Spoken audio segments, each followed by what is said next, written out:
Sé que mucha gente todavía susurra mi nombre como quien habla de pecado, pero ahora ya no bajo la cabeza.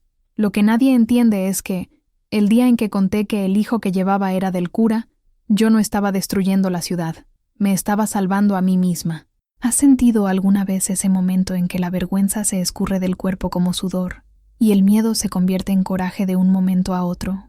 Pues así fue conmigo, justo ahí en la puerta de la iglesia, con el sol calcinando el suelo de tierra, y la mitad del pueblo sujetando el rosario con mano temblorosa. Mi nombre es Rosa Elena Hernández Salazar, tengo 62 años, y hasta aquel día yo era solo una viuda común del interior de Guanajuato, de esas que el pueblo ni nota hasta que necesita un favor. Mi vida siempre fue pequeña, casa sencilla, un sueldo que goteaba de hacer limpiezas, los 2 hijos ya crecidos siguiendo sus caminos, y yo ahí, sobreviviendo entre recuerdos y silencio. Pero el silencio en exceso también enferma a la gente. Yo vivía como quien respira solo la mitad del aire. Cuando el padre Ignacio llegó, tan instruido, con esa forma de ser tan calmada que nadie aquí tiene, mi vida pareció cobrar color. La cercanía comenzó como consuelo espiritual. Pero quien vive en el interior sabe, lo que empieza con una conversación de fin de tarde termina cargado de cosas que nadie admite. Y nosotros no lo admitimos por meses, hasta que mi cuerpo lo admitió por mí. La falta vino como un trueno. El miedo vino justo después. Y cuando se lo conté al cura, su rostro se puso blanco como un cirio de altar. Pidió secreto, pidió tiempo, pidió oración. Yo ya me había pasado la vida entera pidiendo cosas a los demás. Esta vez decidí exigirme a mí. Entonces hablé. Hablé alto, claro, delante de Dios y de quien más estuviera escuchando. Y así fue como comenzó el escándalo. El aire pesado del mediodía en San Jerónimo de las Flores olía a polvo, incienso e hipocresía. Yo estaba parada en los escalones de la parroquia de Nuestra Señora de los Dolores, el sol de Guanajuato, golpeando mis cabellos ya blancos, transformándolos en una corona de plata incómoda. Frente a mí, la congregación entera salía de la misa de domingo, un río de rostros familiares que, en segundos, se transformarían en máscaras de asombro y repulsa. Mis dedos, nudosos por una vida entera de trabajo, apretaban el rebozo raído sobre mis hombros. El corazón, un pájaro asustado atrapado en la jaula de mis costillas, latía a un ritmo que parecía querer desgarrar mi pecho. Debería empezar diciendo que me arrepiento, pero la verdad desnuda es otra. Aquella mañana en que revelé a la ciudad entera que el hijo que llevaba era del cura, sentí una extraña paz, como si por fin hubiera dejado de mentirme a mí misma. ¿Has sentido alguna vez ese alivio retorcido, ese que solo aparece cuando todo implosiona de golpe? Pues así comenzó mi propio fin, y mi nuevo comienzo. Antes de contarles cómo llegué a este punto de ruptura, cómo una viuda de 62 años se convirtió en el epicentro de un terremoto moral, pido un instante. Si historias como la mía, que desentierran verdades que muchos prefieren mantener sepultadas, te interesan, considera suscribirte a este canal.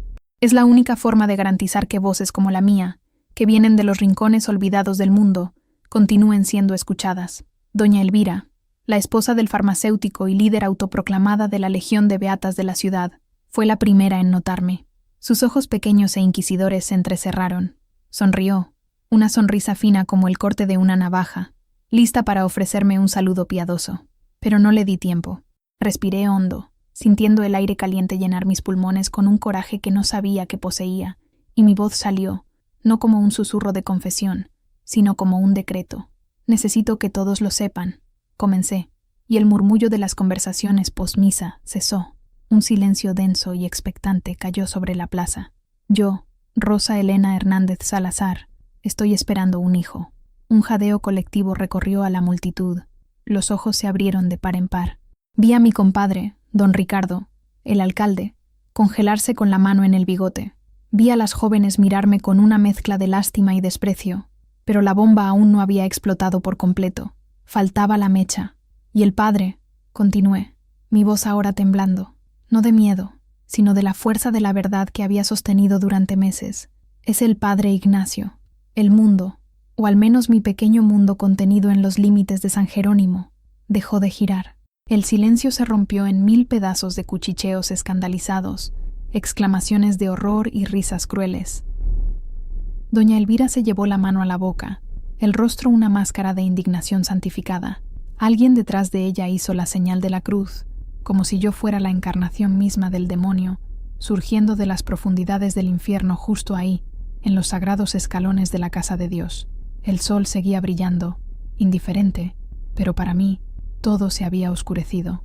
En ese momento ya no era Rosa Elena, la viuda trabajadora, la madre dedicada, la vecina silenciosa. Yo era el escándalo, la pecadora, la mujer que había profanado lo sagrado y destruido la frágil paz de nuestra ciudad. Y mientras las miradas me fusilaban, una única certeza me sostenía: no daría marcha atrás, nunca más. Para entender el terremoto, primero hay que conocer el terreno sobre el cual se construyó la ciudad. Y para entenderme a mí, Rosa Elena, hay que retroceder en el tiempo, mucho antes de que el nombre Padre Ignacio siquiera existiera en mi vocabulario. Mi nombre es Rosa Elena Hernández Salazar, y nací hace 62 años aquí mismo, en San Jerónimo, en una casa de adobe cuyas paredes hoy apenas recuerdan el llanto de mi nacimiento. Soy hija de campesinos, gente que conocía la tierra por el olor y el cielo por el color, pero que apenas sabía dibujar su propio nombre. La vida para nosotros nunca fue un poema, fue una lucha diaria contra la sequía, la pobreza y el olvido. Me casé a los 18 con Javier, un hombre bueno, pero callado, cuyo amor se manifestaba más en el trabajo duro que en palabras o caricias. Tuvimos 2 hijos, Mateo y Sofía. Los crié con el sudor de mi frente, lavando ropa para las familias más ricas de la ciudad, cocinando en sus fiestas, barriendo el polvo de muebles que jamás podría comprar. Mi rutina era un ciclo inmutable: despertar antes del sol, encender el fogón de leña, moler el maíz para las tortillas, trabajar, cuidar de la casa, dormir, repetir. Javier se fue hace casi 20 años, llevado por una fiebre que los médicos de la capital quizás hubieran curado, que para nosotros, aquí, fue una sentencia de muerte. Quedé viuda a los 40 y pocos, con los hijos ya encaminados, pero con un vacío que se instaló en la casa y en el alma. Mateo se casó y se fue a vivir a León, trabajando en una fábrica de zapatos. Sofía, la más inteligente, consiguió una beca y se convirtió en maestra en Querétaro. Yo me quedé con la casa, con los recuerdos y con una soledad que, con el tiempo, se convirtió en mi compañera más fiel. La soledad de una mujer mayor en un pueblo pequeño es algo peculiar. Te vuelves invisible. La gente te saluda por costumbre, pregunta por tu salud, por educación, pero nadie realmente te ve. Yo era Doña Rosa, una figura permanente en el paisaje, como el viejo árbol de pirul en la plaza o la fuente de agua que ya no funcionaba. Mi vida se resumía a ir a misa, cuidar mi pequeño jardín de cactus y malvas y conversar con mis gallinas, que, a diferencia de la gente, nunca me juzgaban. Me sentía como una jarra de barro puesta en un estante alto, acumulando polvo. Útil un día, quizás, pero ahora solo una decoración del pasado. Por dentro, sin embargo, el barro todavía contenía sed. Había una parte de mí que recordaba ser joven, desear, soñar con cosas simples como una conversación que no fuera sobre el clima o el precio del frijol, una conversación que me hiciera sentir viva, y no solo una sobreviviente. Yo no lo sabía, pero estaba esperando una lluvia que hiciera florecer el desierto en que me había convertido. Y esa lluvia, para mi bien y para mi desgracia, tenía un nombre: Padre Ignacio. La llegada del Padre Ignacio a San Jerónimo fue un acontecimiento. El cura anterior, el Padre Miguel, era un hombre anciano, de sermones repetitivos y aliento a anís, que pasaba más tiempo dormitando en la sacristía que cuidando de sus ovejas. Cuando la diócesis anunció su jubilación y la venida de un sustituto, la ciudad se llenó de una curiosidad casi febril, e Ignacio no decepcionó.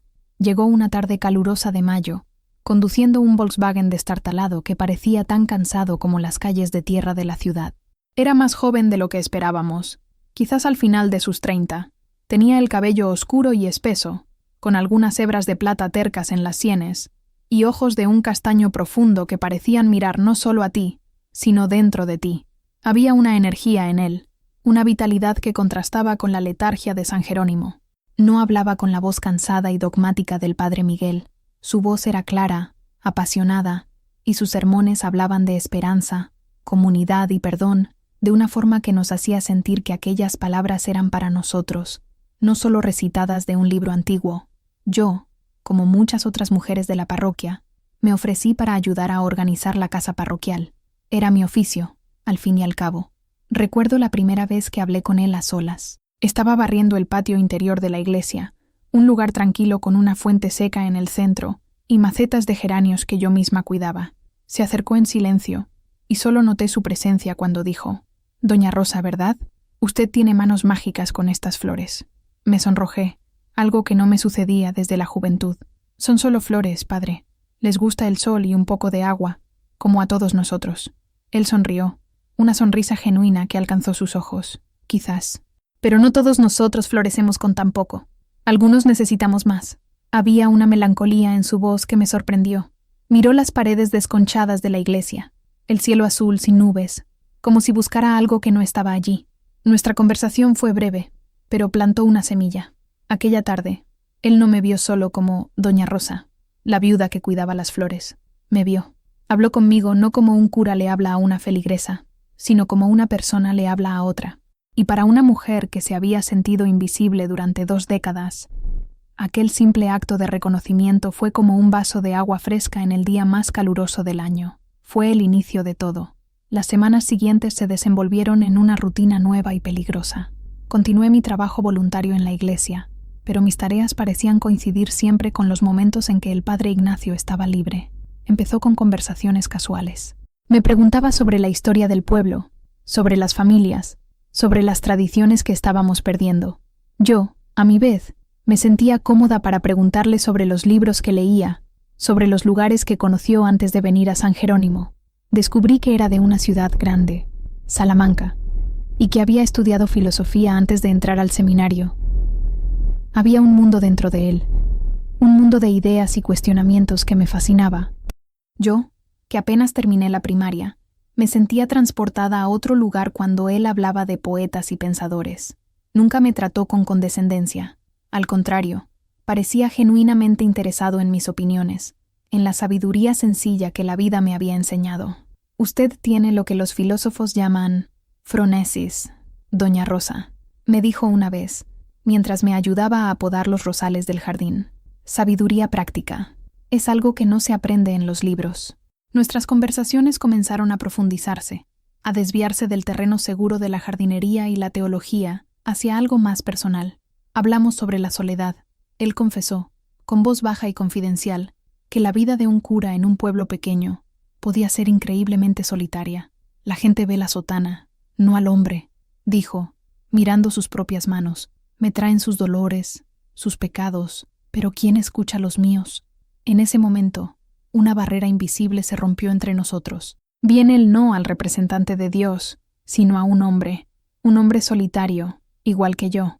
Y yo, que me pasé la vida entera tragando mis propios dolores, sentí un impulso irresistible de ofrecerle consuelo. «A veces, padre», dije, mi voz apenas un susurro. «El silencio de Dios es ensordecedor, pero el silencio de un amigo puede ser un bálsamo». Él levantó los ojos y me miró fijamente. Había gratitud en su mirada, pero también algo más, algo que me asustó y me atrajo en la misma medida.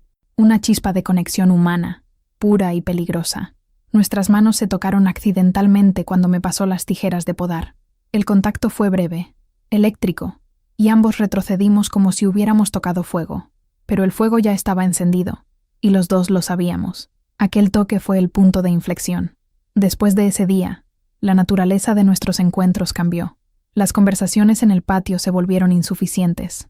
Empezamos a encontrarnos en la sacristía, después de que la última beata se iba a casa, y la iglesia se sumergía en la penumbra silenciosa de la noche.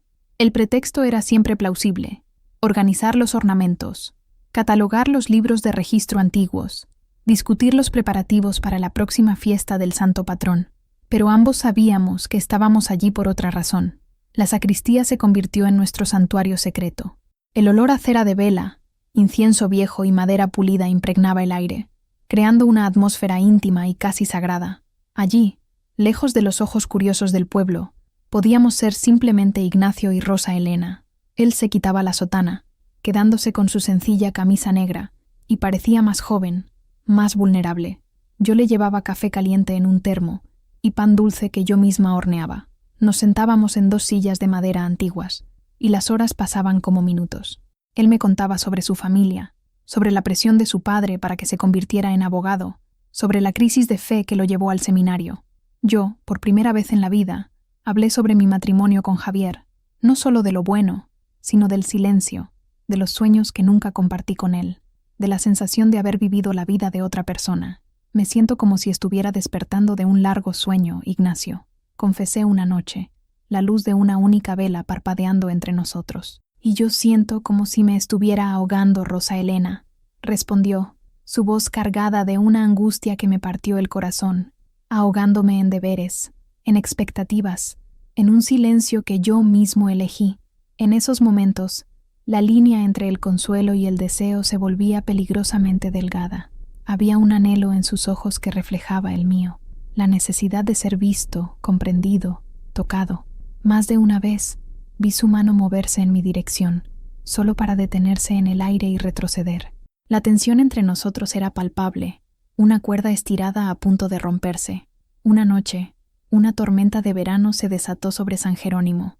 La lluvia golpeaba con fuerza los vitrales de la iglesia, y los truenos retumbaban como la voz de un dios enojado. Estábamos en la sacristía, y la electricidad del pueblo, siempre frágil, se fue. Nos quedamos a oscuras, excepto por la luz vacilante de nuestra vela. El sonido de la tormenta afuera parecía aislarnos aún más del mundo. Me dan miedo las tormentas, admití, con un hilo de voz. Ignacio se levantó y se acercó a mi lado. No dijo nada, simplemente se quedó allí, su presencia un puerto seguro en la oscuridad. Y entonces sentí su mano cubrir la mía, que reposaba, temblorosa, sobre la mesa. Esta vez no fue un accidente. Sus dedos se entrelazaron con los míos, cálidos y firmes. Ninguno de los dos se movió. Nos quedamos así, en silencio, mientras la tormenta rugía afuera y una tormenta aún más violenta comenzaba dentro de nosotros. La mano de Ignacio sobre la mía era un ancla y un abismo. En aquel gesto estaba el consuelo que yo anhelaba y la promesa de una caída de la que quizás nunca me recuperaría. La electricidad que recorrió mi cuerpo no era la de una pasión juvenil e impensada, era algo más profundo, la corriente de dos soledades encontrándose en la oscuridad. Él no soltó mi mano, y yo no la retiré. El mundo se resumía a ese pequeño punto de contacto, al sonido de la lluvia y a nuestra respiración contenida. Cuando la luz de la vela finalmente parpadeó y se apagó, dejándonos en una oscuridad casi completa, el miedo que sentí no era por la tormenta, era por mí misma, por la fuerza del sentimiento que crecía en mi pecho por aquel hombre, un hombre que pertenecía a Dios. Rosa Elena, susurró, su voz ronca en la oscuridad. El uso de mi nombre completo sonó como una oración y una maldición. Estoy aquí, respondí, y era la cosa más cierta que había dicho en años. Él se inclinó, y sentí su aliento cerca de mi rostro. Podía olerlo, una mezcla de lluvia, libros viejos y algo únicamente suyo, algo limpio y masculino. Mi corazón martilleaba contra mis costillas, un tambor de guerra anunciando una batalla interna. Una parte de mí, la que fue enseñada a temer a Dios y a respetar las reglas, gritaba que me levantara y huyera, pero otra parte, una que había estado dormida por décadas, me mantuvo allí, paralizada por la necesidad y el deseo. No me besó. En lugar de eso, hizo algo que fue, de alguna manera, aún más íntimo. Llevó mi mano a sus labios y depositó un beso suave y reverente en el dorso de mis dedos callosos. Fue un gesto de adoración, de desesperación, de rendición. Y en ese momento, supe que habíamos cruzado una frontera. Ya no había vuelta atrás. El camino por delante estaba cubierto de niebla y peligro, pero el camino de regreso había desaparecido para siempre. La electricidad regresó con un zumbido repentino, y la bombilla desnuda del techo de la sacristía nos bañó con una luz cruda e implacable.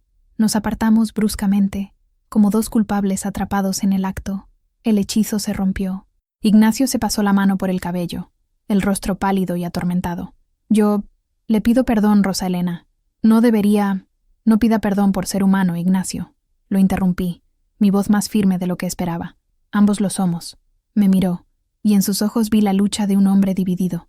El cura contra el hombre, el deber contra el deseo. Y yo, de alguna forma, era el campo de batalla donde se libraba esa guerra. Aquella noche, me fui a casa con la lluvia aún cayendo, pero no sentí las gotas frías. Estaba ardiendo por dentro. Los días que siguieron fueron una danza cuidadosa y tortuosa. Evitábamos estar a solas, pero nuestros ojos se buscaban constantemente durante la misa, a través de la plaza, por encima de las cabezas de las otras personas. Cada mirada era una conversación entera, llena de preguntas no formuladas y respuestas temidas. El pueblo, ajeno a nuestra tormenta particular, continuaba su vida monótona, pero para mí todo había cambiado de color. Las calles de San Jerónimo ya no eran solo polvorientas, eran el escenario de mi agonía y mi éxtasis secreto. La culpa era una compañera constante. Iba a misa y escuchaba a Ignacio hablar desde el púlpito sobre el pecado y la redención, y cada palabra parecía una flecha apuntada a mi corazón. Rezaba, le pedía a Dios que arrancara ese sentimiento de mí, que me devolviera a mi paz solitaria, pero mis oraciones parecían resonar en un cielo vacío, o quizás, en el fondo, no quería ser escuchada. Ignacio también estaba sufriendo. Lo veía en su rostro. Parecía más delgado, con ojeras oscuras bajo los ojos. Sus sermones se volvieron más fervorosos, casi desesperados, como si estuviera tratando de convencerse a sí mismo tanto como a la congregación. El pueblo notó el cambio. «El padre anda muy serio», comentó doña Elvira un día en el mercado.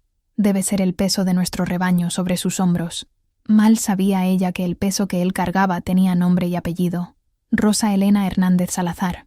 Lo inevitable ocurrió una tarde de jueves, el día más tranquilo de la semana en San Jerónimo. Había ido a la iglesia a llevar unos manteles de altar que había bordado. La nave estaba vacía y silenciosa, excepto por el zumbido de una mosca solitaria golpeando contra un vitral. Encontré a Ignacio en el confesionario. No estaba escuchando confesiones. Estaba sentado adentro, con la cabeza gacha, como si estuviera haciendo su propia penitencia. Me oyó entrar y salió, el rostro sombrío. «No podemos seguir así, Rosa Elena», dijo con la voz tensa. «Esto es una locura, es un pecado». «¿Qué es un pecado, Ignacio?», pregunté, acercándome a él. «¿Sentir? ¿Conectarse con otra alma solitaria? Si eso es un pecado, entonces creo que nunca he conocido la virtud». «Usted no entiende», dijo dándose la vuelta, negándose a mirarme. «Hice un voto. Le pertenezco a Dios. ¿Y usted cree que a Dios le agrada ver a dos de sus hijos sufriendo en silencio?» Mi voz se elevó, resonando en la iglesia vacía. ¿Cree que él prefiere su soledad piadosa a su humanidad? Se giró hacia mí, los ojos llenos de lágrimas no derramadas. «¿Y qué quiere de mí, Rosa Elena? ¿Que lo abandone todo? ¿Que tire a la basura mi vida, mi vocación?» «No quiero nada de usted», dije, la voz súbitamente suave. «Solo no me pida que finja que lo que siento no existe. No me pida que vuelva a ser invisible». Extendí la mano y toqué su brazo. Se estremeció, pero no se apartó. La barrera de su disciplina, de sus votos, de su miedo, comenzó a derrumbarse. Me miró, y toda su lucha estaba expuesta en su rostro. Y entonces su mano encontró la mía, cedió, y me atrajo hacia un abrazo desesperado y hambriento, que hablaba de meses de contención. Hundí mi rostro en su pecho, inhalando su olor, sintiendo el fuerte latido de su corazón contra mi mejilla. No era el abrazo de un cura a una feligresa, era el abrazo de un hombre a una mujer. Y en la penumbra silenciosa de la casa de Dios, cometimos nuestro primer pecado verdadero. Admitimos el uno al otro, sin palabras, que estábamos irremediablemente perdidos. Aquel abrazo en la iglesia vacía fue el sello de un pacto silencioso. No hablamos de lo que vendría después, pero ambos sabíamos que habíamos entrado en un territorio del que no había retorno. Nuestros encuentros en la sacristía se volvieron más frecuentes, más cargados de una urgencia que nos asustaba y nos consumía. La excusa del trabajo parroquial se volvió cada vez más frágil. Estábamos jugando con fuego, y el pueblo entero era un barril de pólvora. Empezamos a encontrarnos fuera de la iglesia, pequeños paseos al atardecer, por caminos de tierra que solo los campesinos usaban, lejos del centro del pueblo. Caminábamos uno al lado del otro, sin tocarnos, pero la distancia entre nosotros vibraba con una energía casi visible. Hablábamos de cosas banales, el clima, la cosecha, una noticia de la radio, pero por debajo de cada palabra corría una corriente subterránea de deseo y miedo. Me sentía viva de una forma que no había sentido en 40 años. Cada día estaba lleno con la expectativa de verlo. Me sorprendía a mí misma sonriéndole a mis gallinas, tarareando mientras barría la casa. Empecé a cuidarme más. Me recogía el pelo blanco con más esmero. Usaba mi mejor rebozo incluso para ir al mercado. La gente lo notó. «Doña Rosa, usted parece rejuvenecida», me dijo una vecina. Yo solo sonreía y agradecía, el corazón latiendo fuerte con el peso de mi secreto. Ignacio, por otro lado, parecía cada vez más atormentado. La duplicidad de su vida lo estaba consumiendo. Era un hombre brillante en su fe y en sus sermones, amado y respetado por su congregación, pero en nuestros encuentros secretos era solo un hombre, lleno de dudas y de una pasión que lo aterrorizaba. A veces siento que me estoy partiendo en dos, me confesó una noche, mientras observábamos las estrellas desde una colina con vista al pueblo dormido. El cura que habla de pureza durante el día, y el hombre que te desea con cada fibra de su ser durante la noche. Quizás no son dos partes, Ignacio, dije, atreviéndome a poner mi mano sobre la suya. Quizás es solo un hombre entero, luchando por reconciliar lo sagrado y lo humano. No tienen por qué ser enemigos. Entrelazó sus dedos con los míos, su piel cálida contra la mía. Contigo, Rosa Elena, todo parece posible, y eso es lo que más me asusta. La primera vez que me besó fue en esa misma colina. La luna era un disco de plata en el cielo, y las luces de San Jerónimo parpadeaban como estrellas caídas. Se giró hacia mí, el rostro iluminado por la pálida luz, y había una decisión en sus ojos. Se inclinó lentamente, dándome tiempo a retroceder. No lo hice. Su beso fue vacilante al principio. Luego se profundizó. Un beso que contenía meses de anhelo, de conversaciones no dichas, de roces contenidos. No fue el beso febril de la juventud, sino algo más profundo, más desesperado. Era el beso de dos personas que habían encontrado un oasis en medio del desierto de sus vidas, sabiendo que el agua podría estar envenenada, pero bebiéndola de todos modos, con sed y gratitud. En ese momento, bajo el cielo estrellado de Guanajuato, yo no era la viuda de 62 años, y él no era el cura. Éramos solo un hombre y una mujer, reclamando un momento de felicidad robada. El beso en la colina fue la puerta que, una vez abierta, nunca más podría cerrarse.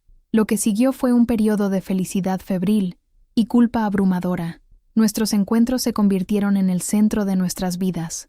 La sacristía, la casa parroquial vacía las noches de jueves, cuando la gobernanta visitaba a su familia, o incluso mi pequeña casa de adobe en los confines del pueblo. Cualquier lugar lejos de ojos curiosos se convertía en nuestro refugio.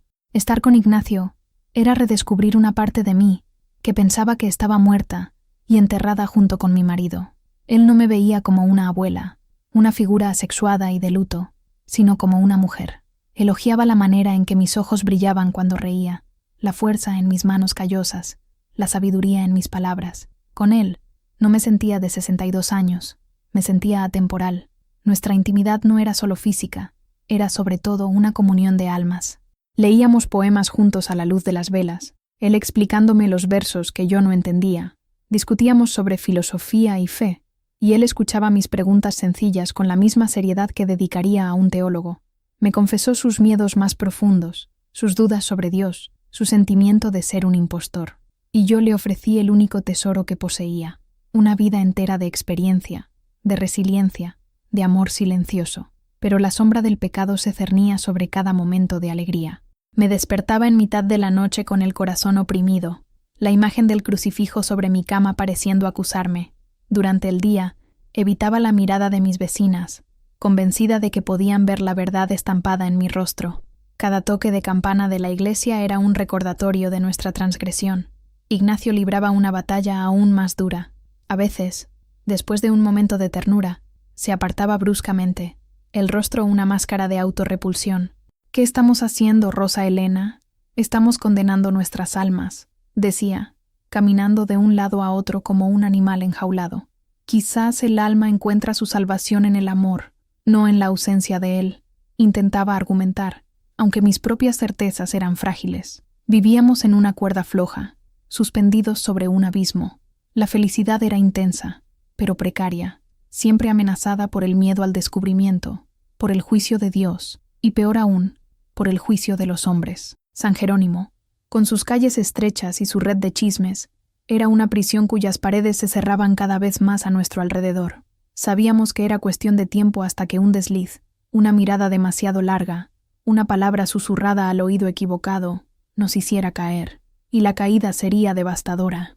El otoño llegó a San Jerónimo, pintando los pocos árboles de la región con tonos de ocre y dorado, y trayendo un viento frío que barría el polvo de las calles.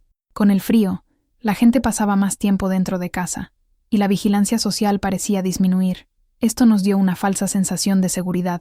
Nuestros encuentros se volvieron un poco más audaces, un poco menos paranoicos. Fue en esa época que mis hijos vinieron a visitarme. Mateo y su esposa, embarazada de mi segundo nieto, vinieron de León, y Sofía vino de Querétaro. Fue la primera vez en meses que mi pequeña casa se llenó de vida y risas. Y por primera vez me sentí una impostora dentro de mi propia familia. Notaron el cambio en mí. «Mamá, usted está diferente», dijo Sofía, mientras me ayudaba a preparar la cena. «Parece más ligera. Sus ojos brillan. Es la alegría de verlos, mi hija». Mentí, y la mentira pesó en mi lengua como una piedra. El domingo fuimos todos a misa. Sentarme en el banco de la iglesia, con mis hijos a mi lado, y mirar a Ignacio en el altar, fue una de las experiencias más difíciles de mi vida. Predicó sobre la santidad de la familia, sobre la honestidad y la verdad. Cada palabra era un cuchillo que se clavaba en mi pecho. Nuestros ojos se cruzaron por un breve instante, y vi el mismo tormento reflejado en su mirada. Estábamos viviendo una mentira monumental, y la pureza del amor de mi familia solo hacía nuestra transgresión aún más sombría. Aquella tarde, mientras conversábamos en el patio, Ignacio pasó por la calle y saludó a mi familia. «Padre Ignacio, qué bueno verlo», dijo Mateo, respetuoso. «Quiero presentarle a mi madre, Rosa Elena». «Doña Rosa y yo ya nos conocemos bien», dijo Ignacio, con una sonrisa que no alcanzó sus ojos. «Ella es una de las columnas de esta parroquia». La banalidad de la escena era surrealista. Mi hijo, mi nuera, mi hija, todos sonriendo al hombre que era mi amante, el guardián de mi secreto más profundo. Sentí un escalofrío, a pesar del sol de la tarde. En ese momento, la realidad de mi situación me golpeó con la fuerza de un puñetazo. Estaba poniendo en riesgo no solo a mí y a Ignacio, sino el honor de mi familia, el respeto que mis hijos sentían por mí. ¿Qué pasaría si lo descubrieran? La vergüenza los marcaría para siempre.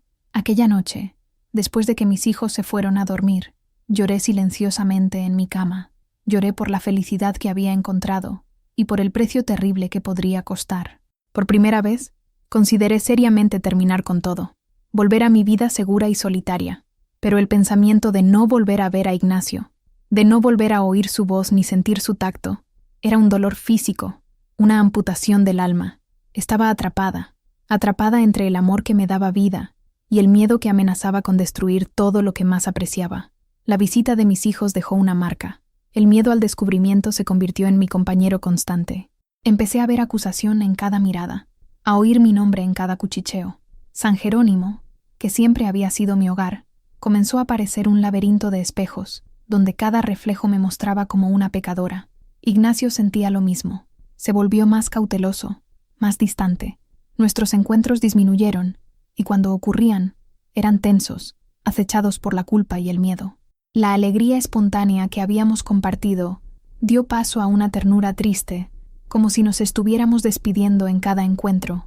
«Quizás deberíamos parar, Rosa Elena», dijo una noche, la voz desprovista de emoción, «antes de que lo destruyamos todo».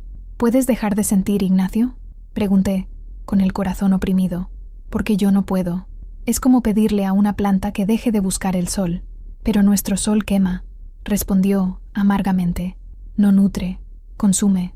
La tensión culminó durante la preparación para las celebraciones del Día de Muertos. El pueblo entero estaba involucrado, construyendo altares, preparando las comidas tradicionales, adornando el cementerio con flores de cempasúchil. Era un tiempo de comunidad, de memoria, de conexión entre los vivos y los muertos. Para mí, era un recordatorio constante de mi difunto esposo, Javier, y de la vida que había tenido con él.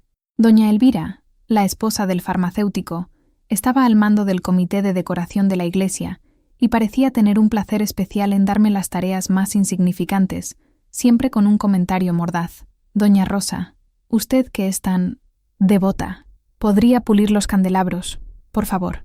Necesitamos mucha luz para ahuyentar las sombras». El veneno en su voz era sutil, pero inconfundible. Ella sospechaba. Quizás no lo sabía todo, pero su instinto de buitre social había olido algo. Una tarde, mientras yo limpiaba el altar, Elvira se me acercó, con una sonrisa falsa en los labios. «Es admirable su dedicación a la casa de Dios, Rosa. Especialmente su cercanía con el padre Ignacio. Parece tenerle un cariño especial. Le ofrece consejos espirituales, privados». La sangre se me heló en las venas. Mantuve mi rostro impasible, concentrándome en pulir un ángel de latón. El padre es un buen hombre. Se preocupa por todo su rebaño, doña Elvira, no solo por mí. Claro, claro, dijo, la sonrisa ensanchándose. Pero algunas ovejas, parece, necesitan más atención del pastor que otras. Se alejó, dejando sus palabras flotando en el aire como un miasma tóxico. El mensaje era claro. Nos estaba observando. La red se estaba cerrando. Aquella noche, le conté a Ignacio sobre la conversación. Palideció. Vimos el mismo miedo en los ojos del otro. El miedo de que nuestro mundo secreto estuviera a punto de colisionar violentamente con la realidad. No necesitábamos decir nada. Ambos sabíamos que el tiempo se estaba agotando. El invierno llegó, y con él, un cambio dentro de mí que no podía ignorar. Empecé a sentir un cansancio inusual, una fatiga que se instalaba en mis huesos y no se iba, sin importar cuánto descansara. Las comidas que siempre había amado comenzaron a darme náuseas. Al principio, lo atribuí todo a la edad, al estrés, al frío. Una mujer de mi edad, al fin y al cabo, tiene sus achaques. Pero entonces, un día, mientras marcaba el calendario en la cocina, me di cuenta, con un shock que me dejó sin aliento. Conté las semanas, y de nuevo, no podía ser, era imposible. Una broma cruel del destino. A los 62 años, viuda desde hacía casi 2 décadas, yo, Rosa Elena Hernández Salazar, estaba embarazada. Me senté pesadamente en una silla, la mano sobre la boca para ahogar un grito. El mundo giraba a mi alrededor. Mi pequeña cocina, mi puerto seguro, de repente parecía un lugar extraño y amenazador. Me miré las manos, el vientre, embarazada. La palabra resonaba en mi mente, absurda y aterradora. Mi primera reacción fue la negación. Era la menopausia, un desequilibrio, cualquier cosa menos eso. Pero en el fondo de mi ser, una sabiduría antigua, la sabiduría del cuerpo de una mujer que ya había gestado 2 vidas, me decía la verdad. El miedo que sentí fue diferente a todo lo que había experimentado. No era el miedo al chisme, al juicio, o incluso a la ira de Dios. Era un miedo primordial, el miedo a lo desconocido, a lo imposible que se había vuelto real. ¿Cómo podría llevar un niño a esta edad? ¿Y cómo, en nombre de todos los santos, podría explicarle esto al mundo? Pasé los días siguientes en un estado de letargo, moviéndome por mi rutina como una autómata. El secreto dentro de mí era una brasa ardiente. Era mío, y de nadie más. No se lo conté a Ignacio. ¿Cómo podría ponerle esa carga encima? Una carga que destruiría su vida, su vocación, todo lo que él era. La imagen de su rostro atormentado me perseguía. Una noche, parada frente al pequeño espejo agrietado de mi cuarto, me levanté la blusa y miré mi cuerpo.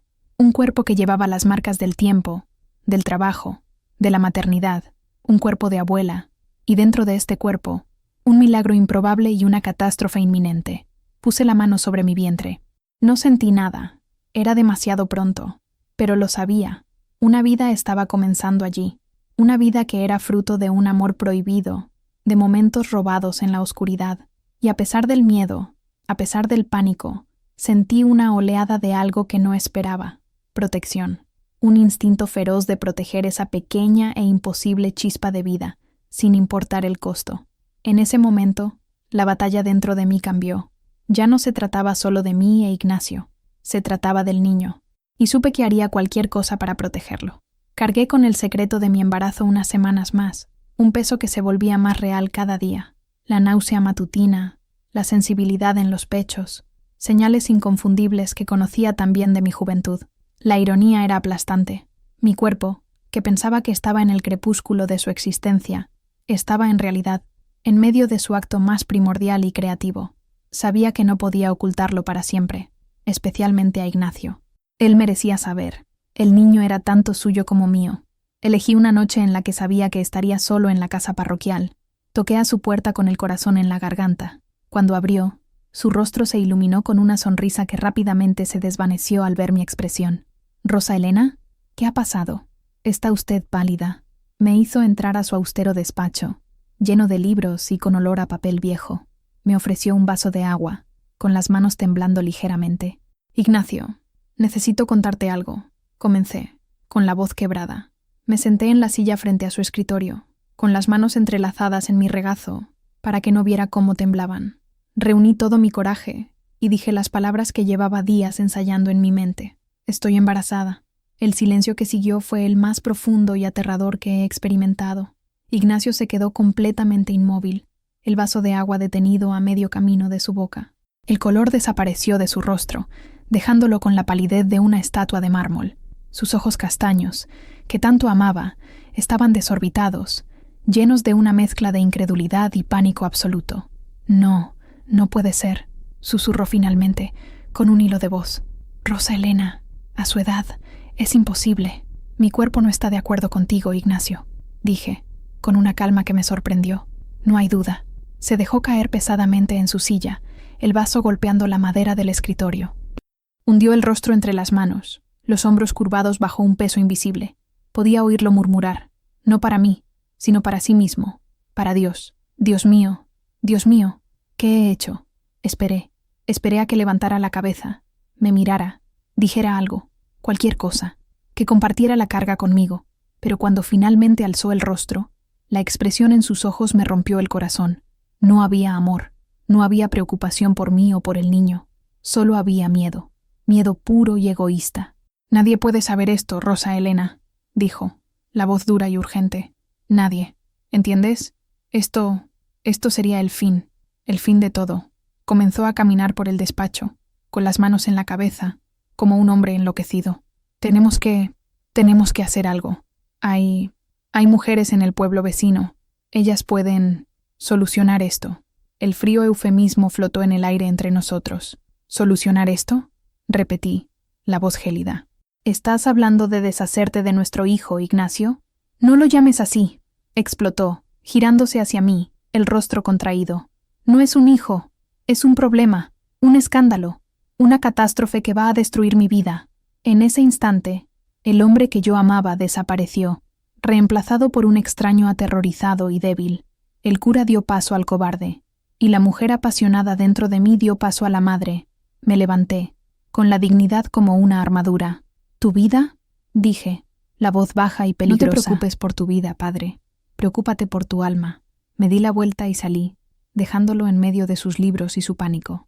La puerta se cerró detrás de mí con un golpe final, y mientras caminaba por las calles oscuras de San Jerónimo, con lágrimas silenciosas corriendo por mi rostro, supe dos cosas con absoluta certeza.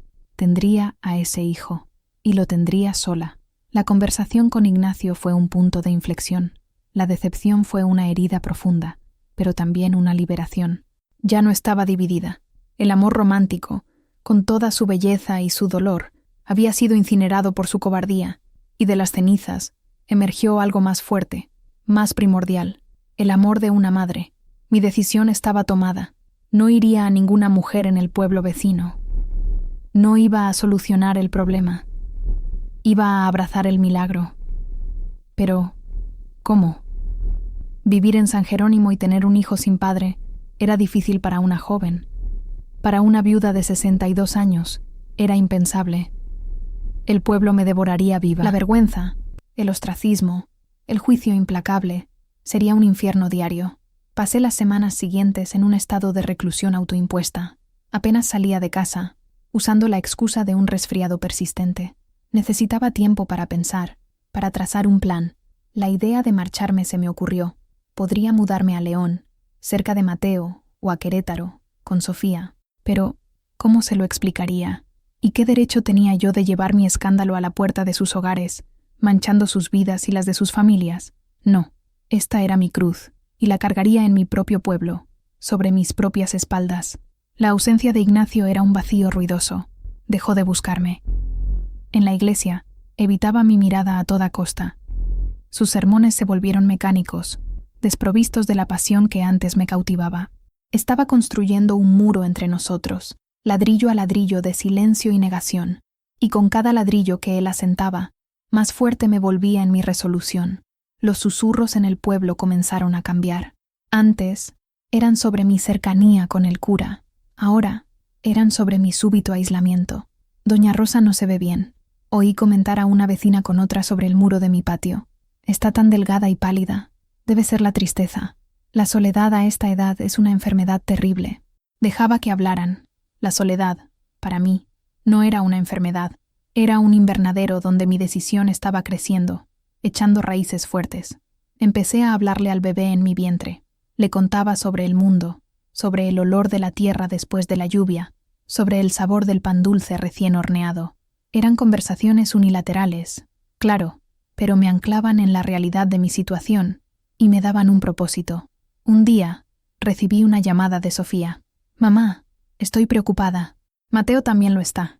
Apenas contestas el teléfono. Y cuando lo haces, tu voz suena tan distante. ¿Está todo bien? ¿Está usted enferma? La preocupación en su voz fue como un nudo en mi corazón. «Estoy bien, mi hija. Solo cansada». Mentí una vez más. «Estamos pensando en ir a visitarla el próximo fin de semana», anunció. El pánico se apoderó de mí. No estaba lista. No estaba lista para enfrentar sus ojos perspicaces, sus preguntas amorosas que perforarían mis defensas. Necesitaba más tiempo. Pero el tiempo, estaba empezando a darme cuenta. Era un lujo que ya no tenía. La verdad, como la vida en mi vientre, estaba creciendo, y pronto se volvería demasiado grande para ser escondida. La perspectiva de la visita de mis hijos me obligó a actuar. No podía seguir escondiéndome. Tenía dos opciones: contarles la verdad y enfrentar su dolor y su vergüenza, o inventar una mentira elaborada para alejarlos, una mentira que envenenaría nuestra relación para siempre. Ninguna de las opciones parecía soportable. Mi angustia era un nudo ciego en el pecho. Las noches eran las peores. Daba vueltas en la cama, la casa silenciosa a mi alrededor, y la enormidad de mi situación me aplastaba.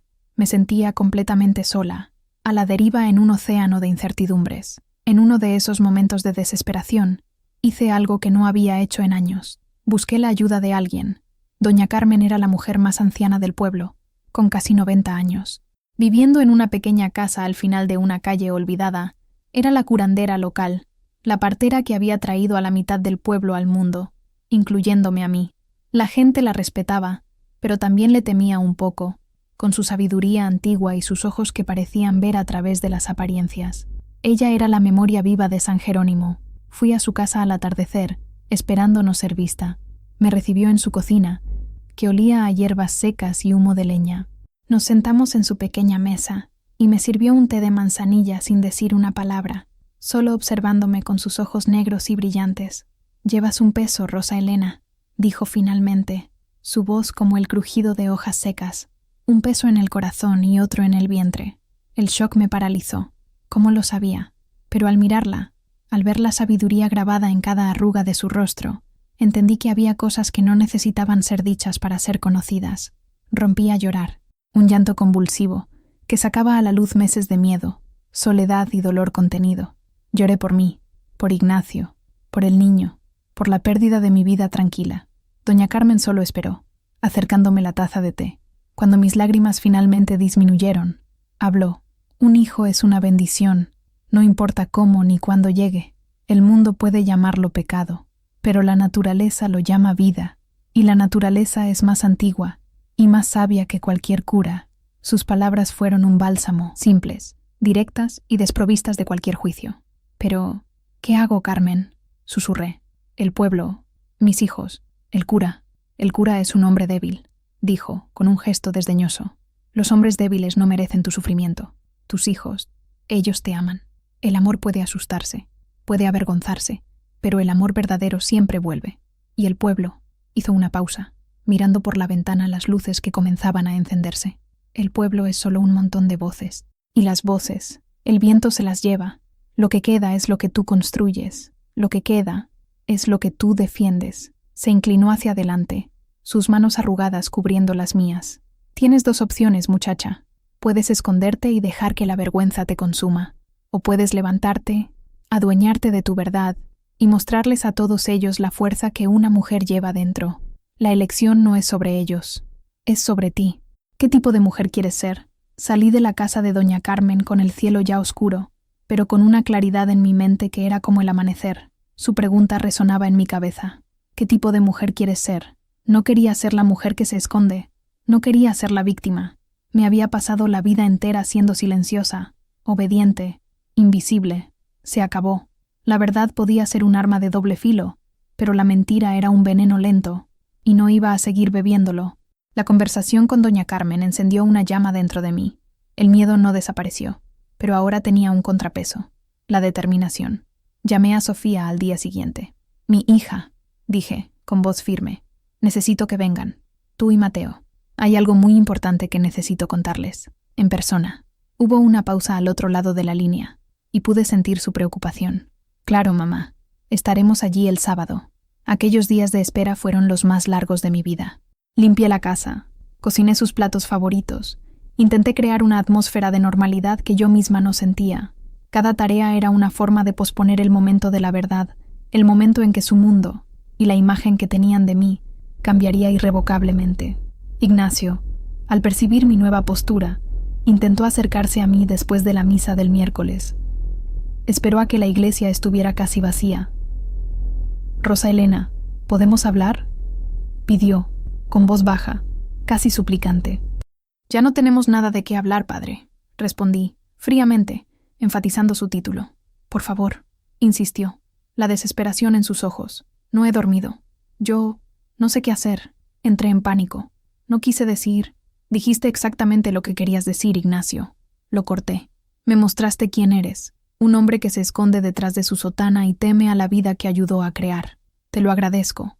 Me liberaste de cualquier ilusión que aún pudiera tener». «¿Qué vas a hacer?», preguntó, el miedo volviendo a su rostro.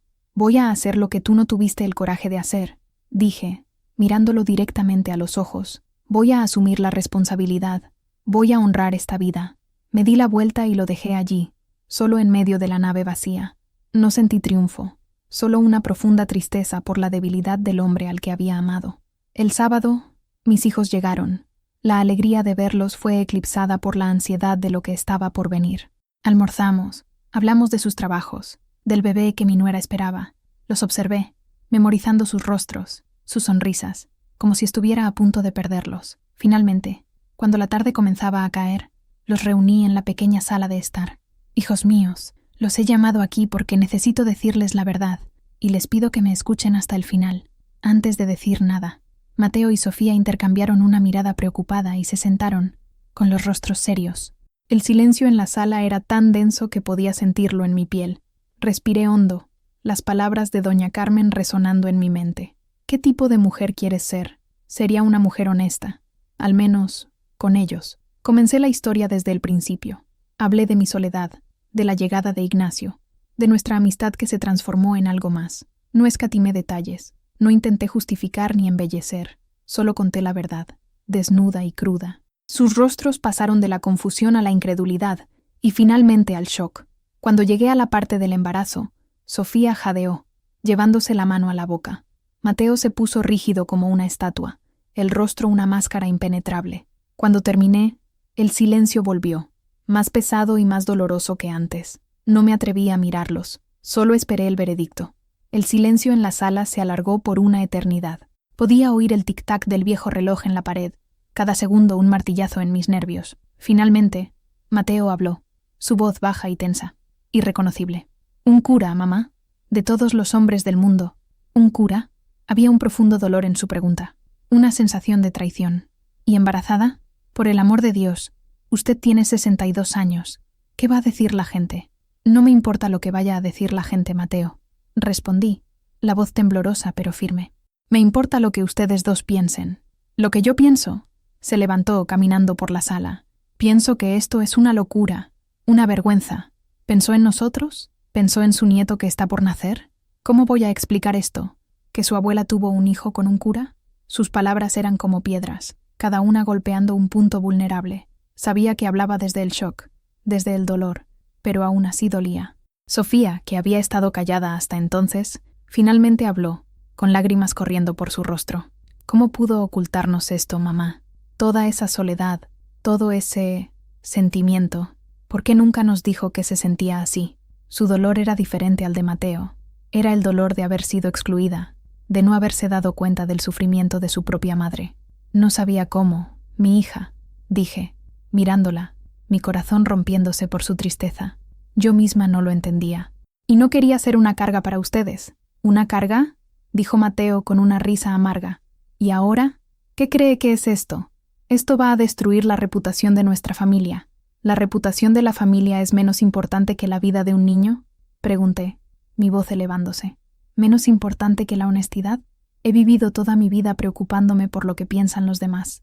He vivido en las sombras, silenciosa, haciendo lo que se esperaba de mí. y por primera vez hice algo por mí. Algo que me hizo sentir viva. Pudo haber sido un error, un pecado a los ojos del mundo, pero el niño que llevo no es un error, y no voy a esconderlo ni a avergonzarme de él. La fuerza en mi propia voz me sorprendió. No estaba pidiendo su permiso, estaba declarando mi posición. Hubo otra larga pausa. Mateo dejó de caminar y me miró fijamente, el rostro una mezcla de rabia y confusión. Sofía lloraba en silencio. ¿Y él?, preguntó Sofía. El cura. ¿Qué dijo?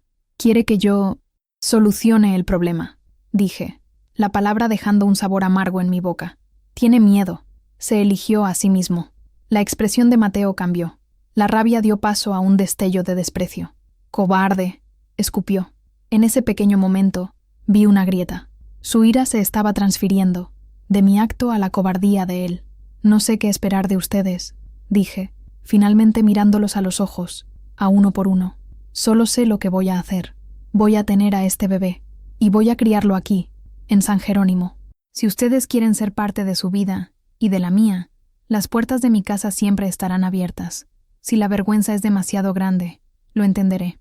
Me levanté, sintiéndome agotada, pero extrañamente en paz. Había dicho mi verdad. El resto ya no estaba en mis manos. Ahora, si me disculpan, necesito descansar. Los dejé en la sala, con el peso de mi confesión entre ellos, y me fui a mi cuarto. No sabía si se irían esa noche, si nunca más me hablarían, pero sabía que había hecho lo correcto. Me había elegido a mí misma, a mi verdad y a mi hijo, y esa elección, por más aterradora que fuera, me dio una fuerza que nunca supe que poseía. A la mañana siguiente, un domingo, me desperté con el sonido de las campanas de la iglesia. Por un momento, la rutina de toda una vida se apoderó de mí, y pensé en levantarme y prepararme para la misa. Entonces, la realidad del día anterior me golpeó. Me levanté y fui a la cocina. Para mi sorpresa, Sofía estaba allí, preparando el café. No dijo nada, solo me sirvió una taza. Sus ojos estaban rojos e hinchados, pero había una nueva determinación en su rostro. Mateo entró poco después. No me miró directamente. «Sofía y yo hablamos toda la noche», dijo con voz ronca. «No lo entiendo, mamá. Y honestamente, no sé si algún día lo entenderé. Pero usted es mi madre, y nadie va a lastimarla. Especialmente no un cobarde que usa una sotana». Las lágrimas que había contenido durante tanto tiempo finalmente brotaron. No eran lágrimas de tristeza, sino de alivio. Un alivio tan profundo que me dejó débil. Sofía me abrazó, y Mateo puso su mano en mi hombro. No era una aceptación completa, no era alegría, era un comienzo. Era la familia reagrupándose, aunque de forma torpe y dolorosa, para enfrentar la tormenta que se avecinaba. «¿Qué va a hacer ahora?», preguntó Sofía. «Ya no me esconderé más», dije, secándome las lágrimas. «La gente va a hablar de todos modos. Es mejor que sepan la verdad, dicha por mí». Y así fue como se tomó la decisión. No fue un plan elaborado, fue una necesidad, una urgencia de arrancar la venda de una vez por todas, en lugar de dejar que se infectara en la oscuridad. «Se lo voy a contar a todos», dije. «Hoy, después de la misa». Protestaron, por supuesto. Mateo dijo que era una locura, que debía esperar, dejar que el polvo se asentara. Sofía dijo que sería demasiado doloroso para mí. Pero yo estaba decidida. «La mentira es más dolorosa», afirmé. Entonces, aquel domingo por la mañana, me puse mi mejor vestido, me recogí el pelo y caminé hacia la iglesia, no para rezar, sino para reclamar mi historia. Mis hijos no vinieron conmigo, se quedaron en casa, una guardia silenciosa, respetando mi decisión, aunque no la aprobaran. Mientras caminaba por las calles familiares, sentí las miradas. La gente sabía que algo estaba sucediendo. La tensión era palpable. No entré en la iglesia. Esperé afuera, en los escalones, el mismo lugar donde, en pocas horas, mi vida se partiría en dos. Sentí el sol en mi rostro, y por primera vez no sentí miedo. Sentí el poder tranquilo de alguien que ya no tiene nada que perder, y por lo tanto, todo por ganar. Cuando la misa terminó y las grandes puertas de madera se abrieron, estaba lista. El río de gente comenzó a salir, y vi el rostro de doña Elvira, el del alcalde, el de todas las personas que habían definido los límites de mi vida durante tanto tiempo. Respiré hondo, el aire caliente llenando mis pulmones, y entonces hablé. Mi voz, clara y resonante en el silencio que se formó, Pronunció las palabras que lo cambiarían todo. Necesito que todos lo sepan. Yo, Rosa Elena Hernández Salazar, estoy esperando un hijo, y el padre es el padre Ignacio. La reacción fue exactamente como la describí al principio, un tsunami de shock, horror y condenación. Pero lo que no describí fue lo que sentí por dentro. Mientras los rostros se contorsionaban en juicio, puse la mano en mi vientre, y bajo el caos de miradas y susurros, sentí, por primera vez, un movimiento, un pequeño y sutil temblor de vida, y en ese momento, en medio de la destrucción de mi mundo antiguo, supe que no estaba sola. Los días que siguieron a mi confesión pública fueron una neblina de aislamiento y hostilidad. San Jerónimo se transformó.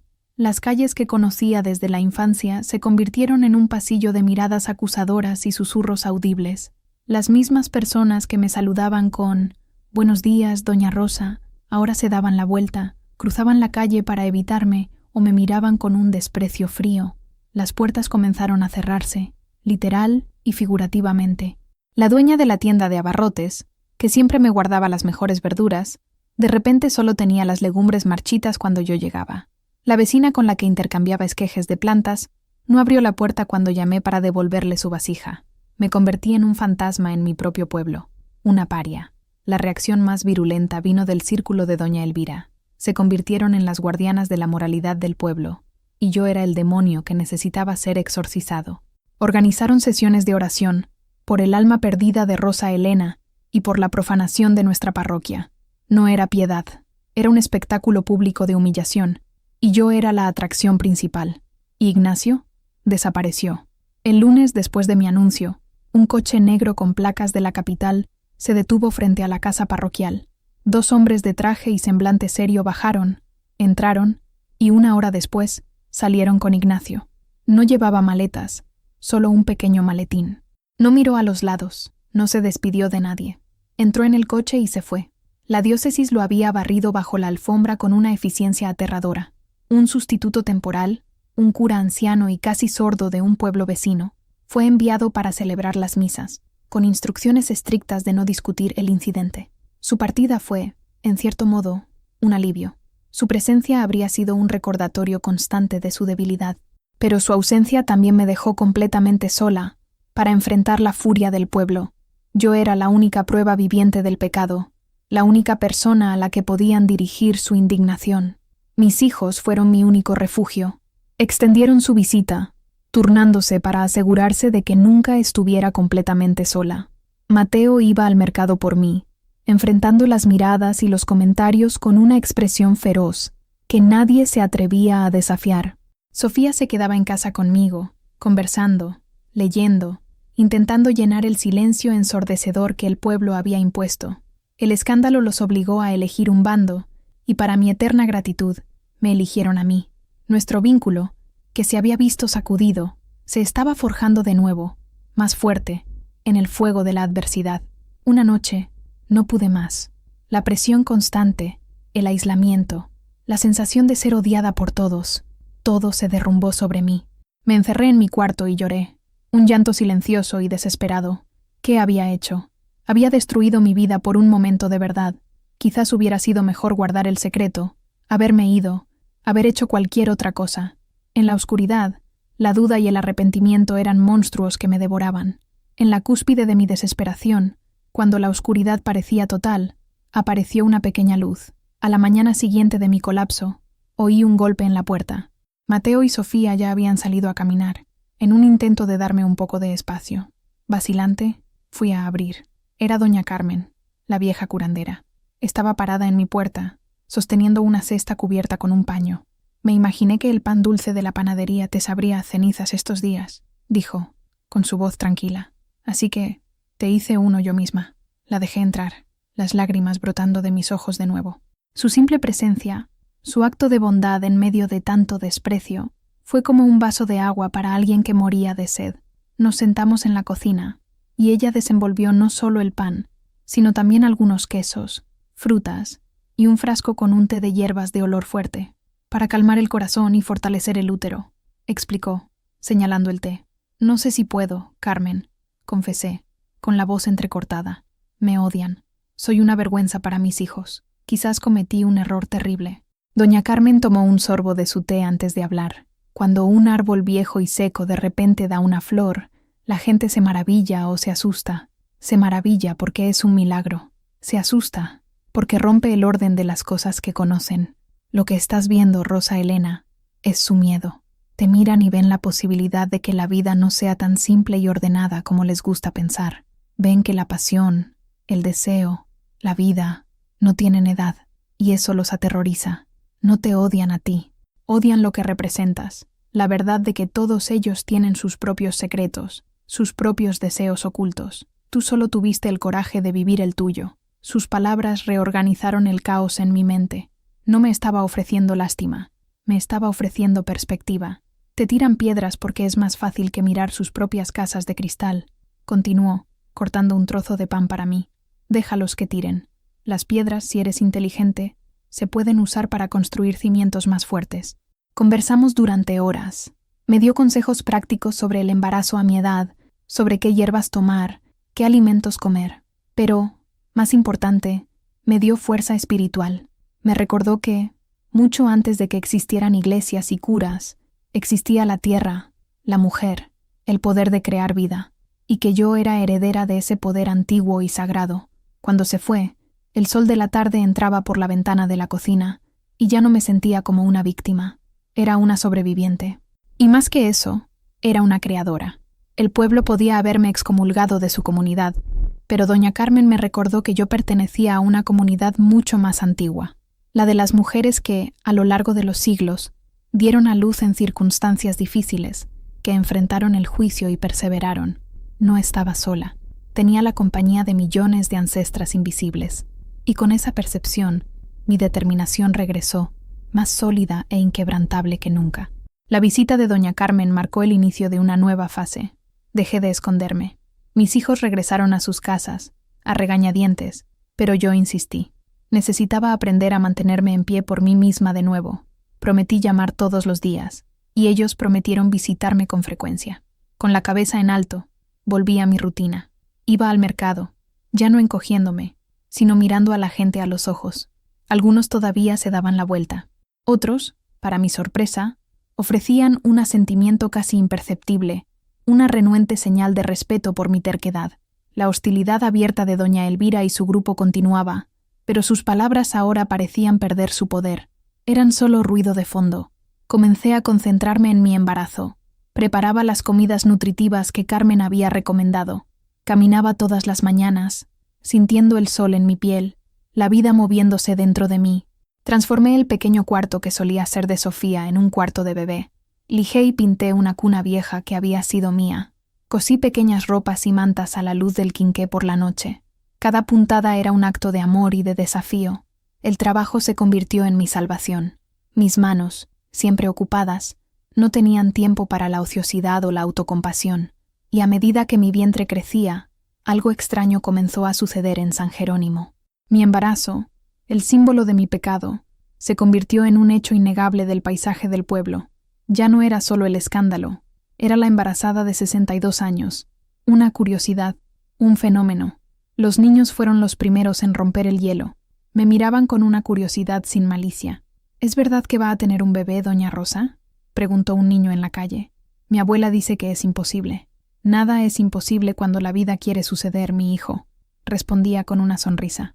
Lentamente, muy lentamente, la marea comenzó a cambiar. Quizás la gente se cansó del escándalo. Quizás mi persistencia silenciosa los desgastó.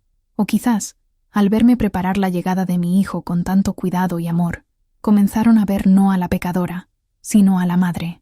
Una tarde, mientras regaba mis malvas, mi vecina, la misma que no me había abierto la puerta, apareció en el muro. Rosa, dijo vacilante, yo tengo ropa de bebé de mi nieto. Está casi nueva. Si tú quieres. Fue la primera grieta en la muralla de hielo.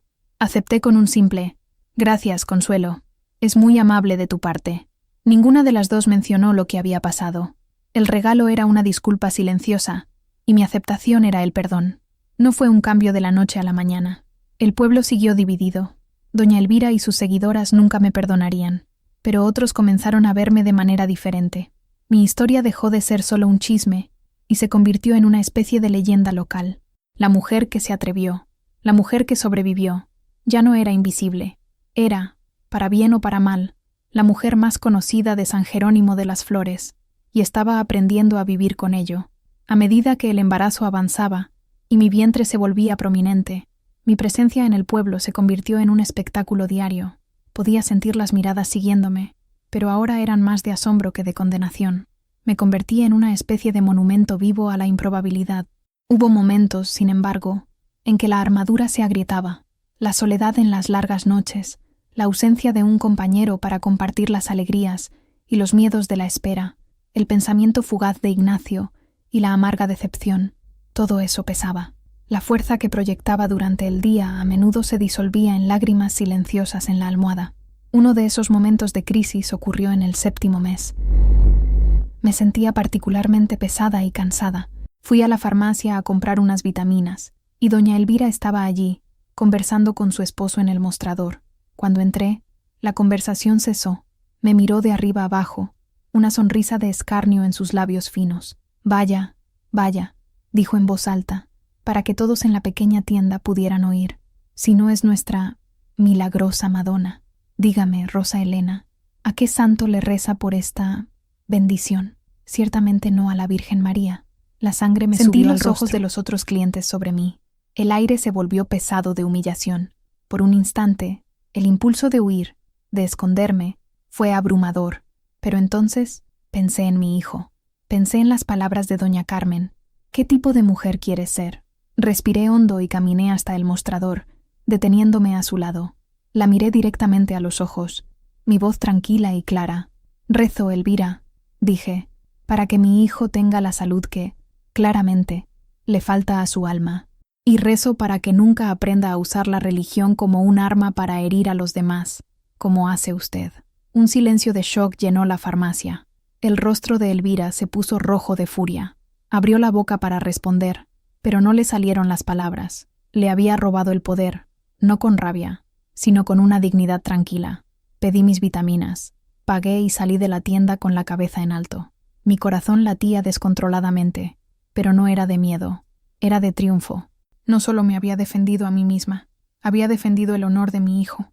Cuando llegué a casa, me temblaban las piernas. La adrenalina del enfrentamiento dio paso a un agotamiento profundo, pero fue una victoria, una pequeña batalla ganada en la larga guerra por mi dignidad. Aquella noche, por primera vez en mucho tiempo, no lloré. Me senté en la mecedora que había puesto en el cuarto del bebé y le canté una canción de cuna a mi vientre. Estaba cansada, pero estaba en paz. Sabía que podría enfrentar cualquier cosa que viniera a continuación. Era más fuerte de lo que jamás había imaginado. Los 2 últimos meses de mi embarazo pasaron en una niebla de expectación y preparación. Sofía vino a pasar el último mes conmigo, su presencia una fuente constante de consuelo y alegría. Me ayudaba con las tareas domésticas, me leía y conversaba con su sobrino aún no nacido a través de mi vientre. Mateo y su esposa venían los fines de semana, trayendo regalos para el bebé y llenando la casa de vida. Mi nieto, Javier, ya con algunos meses, miraba mi vientre con una curiosidad solemne, como si supiera que un nuevo miembro del clan estaba en camino. Mi casa, antes un refugio silencioso de soledad, se convirtió en un centro de amor familiar. El escándalo no había destruido a mi familia, al contrario, nos había unido de una forma que nunca pensé posible. Mis hijos me veían ahora no solo como su madre, sino como Rosa Elena, una mujer con su propia historia, sus propias fallas y su propia fuerza. Y yo los veía no solo como mis hijos, sino como mis aliados, mis protectores. El pueblo, al ver la lealtad de mi familia, pareció suavizarse aún más. La visión de mí, una abuela con un vientre inmenso, caminando por la plaza de la mano de mi hija, o siendo ayudada por mi hijo, era un poderoso testimonio de que no estaba sola. Tenía un lugar, tenía un clan, y en un pueblo pequeño como San Jerónimo, la familia es la fortaleza final. Doña Carmen me visitaba regularmente, trayendo sus tés y su sabiduría. Me enseñó ejercicios de respiración y me preparó para el parto. Tu cuerpo recuerda qué hacer, Rosa Elena, me aseguró. Solo confía en él. Me sentía como la tierra al final de la estación seca, pesada y llena, esperando la lluvia que traería nueva vida. Había una serenidad en mí. Había enfrentado el juicio, la humillación y el miedo, y había sobrevivido.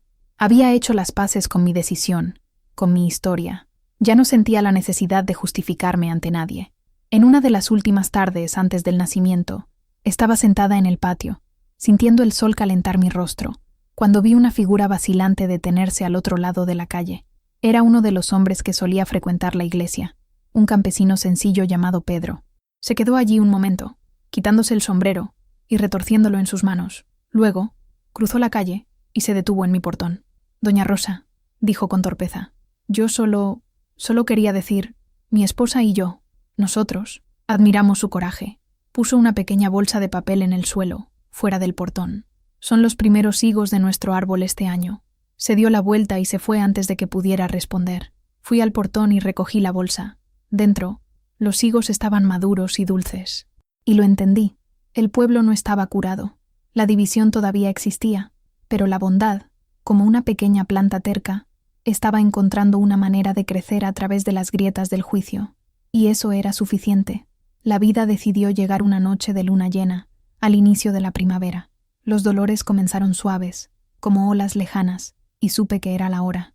Sofía, que dormía en un colchón en mi cuarto, se despertó con mi primer gemido. Su rostro estaba tranquilo, pero sus ojos mostraban la ansiedad que intentaba ocultar. «¿Es la hora, mamá?» «Sí, mi hija. Llama a Carmen». Mientras Sofía corría a la casa de la curandera, me concentré en mi respiración, como Carmen me había enseñado. El miedo estaba allí, un zumbido bajo en el fondo de mi mente. Un parto a mi edad no estaba exento de riesgos, pero la excitación y la fuerza de la naturaleza que se apoderaba de mi cuerpo eran mucho más poderosas. Doña Carmen llegó, trayendo consigo un aura de calma y autoridad. Ella y Sofía prepararon el cuarto, encendieron velas e hirvieron agua con hierbas aromáticas. El olor a romero y lavanda llenó el aire. Me ayudaron a caminar, a respirar a través de las contracciones que se volvían más fuertes, más intensas. El trabajo de parto fue largo y difícil. Fue una batalla, una danza entre el dolor y la entrega. Hubo momentos en que pensé que no lo lograría, que mis fuerzas me abandonarían, pero entonces miraba el rostro de Sofía, lleno de amor y aliento, y el rostro de Carmen, lleno de una sabiduría ancestral, y encontraba nuevas fuerzas. No estaba sola en este viaje. En las horas finales, cuando el dolor era una fuerza abrumadora, Carmen me tomó la mano. «Eres fuerte, Rosa Elena. Eres la tierra, eres la vida. Trae a tu hijo al mundo». Y con un último esfuerzo, un grito que era al mismo tiempo dolor y triunfo, lo sentí. Una liberación, un vaciamiento. Y luego, el sonido más hermoso del mundo. Un llanto alto, fuerte, lleno de vida, resonando por la pequeña casa de adobe. Sofía comenzó a llorar, esta vez de pura alegría. Carmen, con manos expertas, limpió al bebé y lo puso en mi pecho. Era un niño, perfecto, con un mechón de pelo oscuro y los ojos más profundos que jamás había visto. Dejó de llorar en cuanto sintió el calor de mi piel, sus pequeños puños agitándose. Lo miré y el mundo entero desapareció. El pueblo, el escándalo, Ignacio, el dolor, el miedo, todo se disolvió en ese pequeño rostro. Nada más importaba. Todo el sufrimiento, toda la lucha, cada lágrima y cada humillación. Todo valió la pena por ese momento. «¿Cómo se va a llamar, mamá?», susurró Sofía, acariciando la cabeza del bebé. Miré a mi hijo, que había llegado como un ángel improbable en medio de mi tormenta personal, y supe su nombre. «Ángel», dije, la voz ronca de agotamiento y emoción. «Su nombre es Ángel». Abrió los ojos y me miró fijamente, y sentí una conexión tan profunda, tan antigua, que parecía trascender el tiempo. Aquella noche, en San Jerónimo de las Flores, un pueblo que había sido destruido por un escándalo, una nueva vida había comenzado, y con ella, la mía también. Ya no era solo Rosa Elena, la pecadora, era la madre de Ángel, y ese era el único título que importaba. Hoy, ha pasado un año. Ángel dio sus primeros pasos la semana pasada, aquí mismo en este patio, sus pequeñas manos agarradas a mis dedos. Ríe con un sonido que es la música más pura, y sus ojos castaños, una herencia innegable, observan el mundo con una curiosidad infinita. Es la alegría de mi casa, el sol que nació en el invierno de mi vida. San Jerónimo encontró una nueva normalidad. El escándalo se ha convertido en parte del folclore local, una historia que la gente cuenta, pero que ha perdido su capacidad de herir. Me he convertido en una figura permanente, y en cierto modo, respetada. Nadie se atreve ya a insultarme abiertamente. Me ven en el mercado con Ángel en mis brazos, y lo que ven no es a una pecadora, sino a una madre, una abuela, una mujer que, contra todo pronóstico, creó vida y amor en medio del caos. Mis hijos son presencias constantes. Mateo y su familia vienen casi todos los fines de semana. Mi nieto Javier adora a su pequeño tío, y los dos juntos son un torbellino de risas y travesuras. Sofía está pensando en pedir un traslado a una escuela más cercana, para ayudarnos. La llegada de Ángel no nos dividió, nos unió, tejiendo un lazo familiar aún más fuerte y resiliente. De Ignacio, nunca más volví a saber. A veces, cuando miro los ojos de Ángel, veo un atisbo de él y siento una punzada de tristeza, no por mí, sino por él, por el hombre que eligió el miedo en lugar del amor, que perdió la oportunidad de conocer a este niño maravilloso. Estará en algún lugar del mundo, quizás, predicando sobre el perdón de Dios, sin haber tenido nunca el coraje de perdonarse a sí mismo por ser humano. Rezo para que encuentre la paz. Yo encontré la mía aquí, en esta pequeña casa, con mi hijo. Me di cuenta de que el escándalo no destruyó la ciudad, la reveló la hipocresía, pero también la bondad oculta. Reveló el miedo, pero también el coraje. Reveló la debilidad, pero al final reveló la fuerza del amor y de la familia. Yo no fui destruida, fui revelada. Soy vista con una mezcla de respeto y miedo. Ya nadie se atreve a menospreciarme. Aprendí que la dignidad no es algo que te dan, es algo que le arrancas al mundo con tus propias manos cuando nadie cree que la mereces. Y si hay una lección que me quedó, es esta. La verdad puede herir, puede derribar, puede incendiar un pueblo entero, pero también libera. Y yo, que pasé décadas encadenada al silencio, finalmente me siento libre. Y esta es mi historia, la verdad entera, de principio a fin. Si ha resonado en ti, si el viaje de una vieja terca como yo te ha enseñado algo sobre el coraje, el amor o el poder de reescribir el propio destino, entonces te pido que dejes tu like, tu comentario. Tu interacción me dice que no estoy solo hablando con el viento, y, por supuesto, si aún no lo has hecho, suscríbete, porque hay muchas otras historias, como la mía, esperando en los rincones silenciosos del mundo para ser contadas, y cada suscripción es una promesa de que no serán olvidadas en el polvo del tiempo. Gracias por escucharme.